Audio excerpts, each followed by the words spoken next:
अब देखते हैं कि जो HIV जब हो जाता है तो उसमें क्या होता है। देखिए जो HIV होता है उसमें WBC हमारी क्या होती है, घट जाती हैं।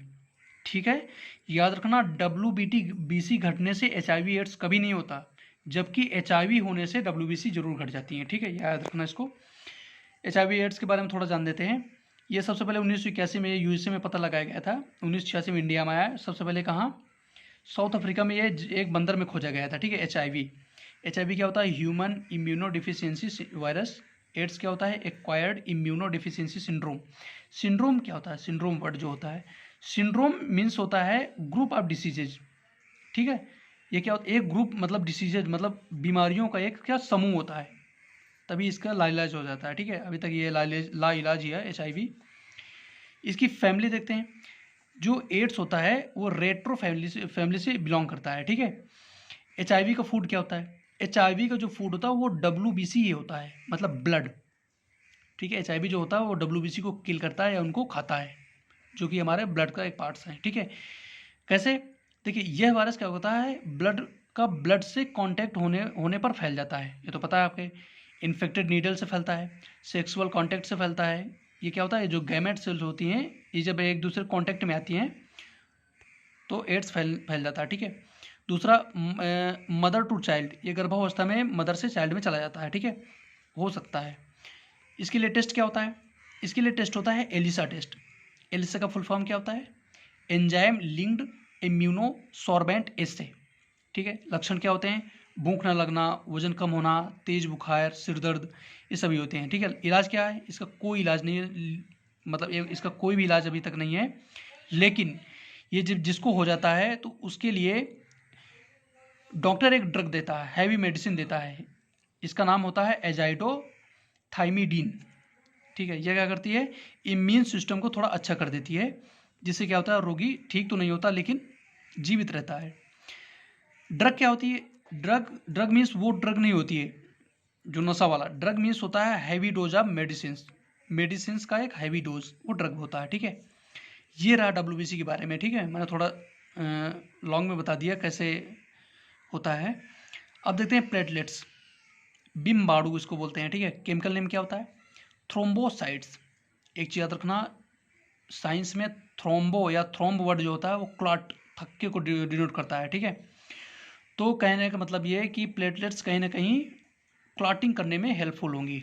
ठीक है, अब ये मेल और फीमेल में कितनी पाई जाती हैं, देखो मेल और फीमेल में इक्वल होती हैं, लगभग 4.5 टू 5.5 लैक्स पर 100 ml ऑफ HB। ठीक है, फॉर्मेशन बोन मैरो में होगा, जैसे कि मैंने बताया कि जहाँ WBC, जहाँ ब्लड बना हुआ है WBC, RBC और प्लेटलेट सब वहीं बनेगी। लाइफ स्पेन 8 to 10 days, मतलब लगभग 1 वीक से 1.5 वीक पूछ लिया जाता है। ठीक है, यही होता है। ठीक है, डेथ, इनकी डेथ भी कहाँ होती है, ब्लड में होती है। रिजेनरेशन, ये भी ब्लड में रिजेनरेट होती हैं। आकार, इनका आकार गोलाकार होता है। ठीक है, फंक्शन क्या होता है, प्लेटलेट्स का काम होता है रुधिर का थक्का जमाने में हेल्पफुल। कहाँ पर, outside of the body, inside of the body नहीं। याद रखना, जब भी, मैं कई बार ये बता चुका हूँ कि जब हमें चोट लगती है तो खून निकलता है, खून निकलने के थोड़ी देर बाद ब्लड क्लॉट हो जाता है, तो वो क्लॉट किसके कारण होता है, उसमें हेल्पफुल होता है प्लेटलेट्स। इसके अलावा और भी हेल्पफुल होते हैं, तो प्लेटलेट्स भी हेल्पफुल होता है। ठीक है, तो याद रखना आउटसाइड ऑफ द बॉडी। अगर शरीर के अंदर थक का जम जाएगा तो हमें क्या हो जाएगा, हार्ट अटैक आ जाता है, आ सकता है। ठीक है, अब देखते हैं ब्लड क्लॉटिंग के फैक्टर्स कितने होते हैं। तो प्लेटलेट्स में ही ब्लड क्लॉटिंग के फैक्टर पाए जाते हैं, कौन कौन से, कैल्शियम, कौन सा, जो ब्लड में घुलनशील है। विटामिन के, कौन सा, ब्लड वाला जो ब्लड में घुलनशील है। इसके अलावा जो प्रोटीन्स होती है, थ्रोम्बिन, प्रोथ्रोम्बिन, फाइब्रिन, फाइब्रिनोजन और ग्लोब्यूलिन, ये विटामिन होती हैं जो कि क्लॉट कराने में हेल्पफुल होती हैं, इसलिए इनको क्लॉटिंग विटामिन भी बोला जाता है। ठीक है, अब इन सभी में से जो मेन विटामिन क्लॉटिंग के लिए हेल्पफुल होती है वो होती है फाइब्रिनोजन। ठीक है, ये रहा। एक चीज़ याद रखना, ब्लड क्लॉटिंग हमेशा क्या होती है, outside of the body, body के बाहर होती है। ठीक है, क्लॉटिंग टाइम क्या होता है, लगभग 4 से 5 मिनट में क्लॉटिंग होने लगती है। ठीक है, अब आप सोच रहे होंगे कि सारे पदार्थ तो हमारे ब्लड के अंदर पाए जाते हैं, तो फिर ब्लड के अंदर क्लॉटिंग क्यों नहीं होती है। तो याद रखना ब्लड के अंदर एक एंटी क्लॉटिंग फैक्टर पाया जाता है हिपैरिन। इसकी उपस्थिति के कारण हमारे ब्लड के अंदर क्लॉटिंग नहीं होती है, ठीक है, नहीं तो वहाँ भी जम जाता है, ठीक है। अब ये हिपैरिन का निर्माण कहाँ, यकृत में होता है, ठीक है। एक क्वेश्चन बनता है कि जो आर्टिफिशियल हिपैरिन होती है वो क्या होती है। जो आर्टिफिशियल हिपैरिन होती है उसका नाम होता है हीरोडीन। ये जोंक के लार्वे से प्राप्त किया जाता है, ठीक है, जो सलाइवा ऑफ लीच होता है उससे प्राप्त किया जाता है हीरोडीन। ये अच्छा क्वेश्चन बनता है कि आर्टिफिशियल हिपैरिन हीरोडीन, ठीक है। अब देखते हैं डिजीजेस। प्लेटलेट्स की कमी से ब्लीडिंग क्या होती है, इंक्रीज हो जाती है, मतलब जो ज़्यादा खून बहता है उसकी क्लॉटिंग नहीं हो पाती है, ठीक है, जब कमी होती है। लेकिन अगर प्लेटलेट्स की अधिकता हो गई तो क्या होता है, इस रोग को बोलते हैं थ्रोम्बोब्लास्टिस रोग। इसमें क्या होती है, clotting inside the human body, मतलब हमारे शरीर के अंदर ही क्लॉटिंग होना स्टार्ट हो जाती है थ्रोम्बोब्लास्टिस रोग में, ठीक है, जब प्लेटलेट्स की अधिकता हो जाती है, ठीक है।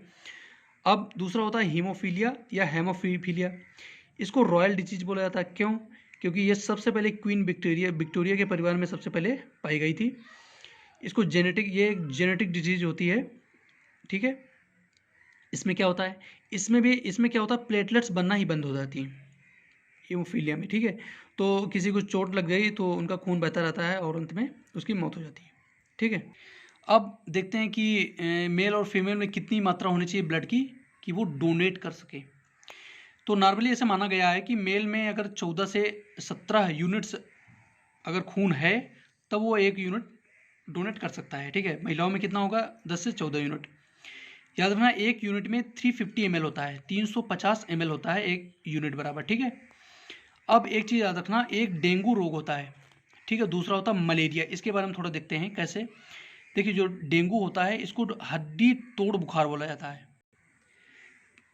इसको हड्डी तोड़ बुखार बोला जाता है। इसका पैथोजन क्या होता है, पैथोजन मतलब कारक जिसके कारण होता है बीमारी का जो मुख्य कारक होता है पैथोजन वो होता है अर्बो वायरस, ठीक है। तो डेंगू का कारक कौन हो गया, अर्बो वायरस। लेकिन इसका वेक्टर कौन होता है, वाहक जो इसको धारण करता है, वो जो पैथोजन को कैरी करता है उसको वेक्टर बोलते हैं। तो फीमेल एडीज इजिप्टी जो मस्कीटो होता है वो इसका वेक्टर होता है, ठीक है, डेंगू का, अर्बो वायरस का, सॉरी, ठीक है। इसे टाइगर मच्छर भी कहा जाता है, ठीक है। मतलब मादा एडीज जो इजिप्टी मच्छर होता है वो अर्बो वायरस को धारण करता है और यही होता है डेंगू का मुख्य कारण, ठीक है, इसी की वजह से होता है। दूसरा देखते हैं मलेरिया। इसका पैथोजन कौन होता है, कारक जिसके कारण होता है वो होता है प्लाज्मोडियम नामक एक प्रोटोजोआ होता है, ठीक है। याद रखना ये कौन सी हो जाए, ये हो गए बैक्टीरियल डिजीज और ये कौन सी हो जाएगी, प्रोटोजोअल डिजीज, ठीक है। वेक्टर कौन होता है, ये वेक्टर होता है फीमेल एनाफिलीज मच्छर, ठीक है। अब मैंने क्यों बताया इन दोनों को, याद रखना डेंगू और मलेरिया इन दोनों का भोजन क्या होती हैं, प्लेटलेट्स होते हैं, मतलब ये दोनों ब्लड की प्लेटलेट्स को किल करती हैं या उनको खाती हैं। इसलिए इन दोनों के रोग के कारण हमारे क्या होते हैं, प्लेटलेट्स की कमी हो जाती है। तब डॉक्टर कई तरीके बताता है कि प्लेटलेट्स बढ़ाने के लिए पत्ते का जूस पियो या और बहुत सारे तरीके बताता है, ठीक है। तो ये रहा आपका सेशन, कैसा रहा, ये पूरा कंप्लीट हो गया आज से ब्लड। अब आगे नेक्स्ट वीडियो में हम लोग पढ़ेंगे ब्लड ग्रुप के बारे में, कौन से ब्लड ग्रुप हैं, कैसे पता लगाया जा सकता है ब्लड ग्रुप कैसे होता है, किसका होता है, ठीक है। तो ये रहा वीडियो, आप कमेंट करके ज़रूर बताइए वीडियो कैसा लगा।